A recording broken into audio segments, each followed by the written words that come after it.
الف سے پہلے زبر الف مد ہے، اس کو ایک الف برابر کھینچ کے پڑھیں گے، نا، رو کو موٹا پڑھیں گے، رو ہم پڑھتے لیکن آگے تشدید ہے، تشدید کا کام ملانا ہے، رو کو ہم تشدید والے حرف سے ملا دیں گے، حمزۃ الوصل گر جائے گا ملانے کی صورت میں، پیچھے سے ملا کے پڑھیں گے، نار اللہ، لفظ اللہ کے نام سے پہلے اگر زبر ہوگا یا پیش ہوگا تو موٹا پڑھتے ہیں، یہاں پہ ہم موٹا پڑھیں گے، لام کو موٹا پڑھیں گے لفظ اللہ کے، اور کیونکہ اس سے پہلے پیش ہے، نار اللہ، کھڑے زبر کو ہم کھینچ لیں گے، نار اللہ، دو حرف برابر کھینچنا ہے کیونکہ یہاں لام مشدد ہے، ہا کو لام سے ملا دیں گے اور حمزۃ اللہ سے درمیان میں سے گر جائے گا، اس کو نہیں پڑھیں گے، ہا کو لام سے ملائیں گے، ہل،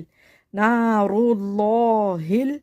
یہ ہل نہیں کرنا ہے، ہل پڑھنا ہے، نار اللہ ہل، منہ، واو ساکن دیکھیں، واو بھی گول ہے پیش بھی گول ہے، واو ساکن سے پہلے جب پیش ہوگا تو واو مدہ ہوگا، اس کو ایک الف برابر کھینچ کے پڑھ دیں گے، منہ، ایک الف برابر ہے اتنی مقدار میں، نہ اس سے کم نہ زیادہ، نار اللہ الموقدہ، جلدی پڑھنا، قدہ تو، نار اللہ الموقدہ تو، وقف صورت میں پڑھیں، نار اللہ الموقدہ،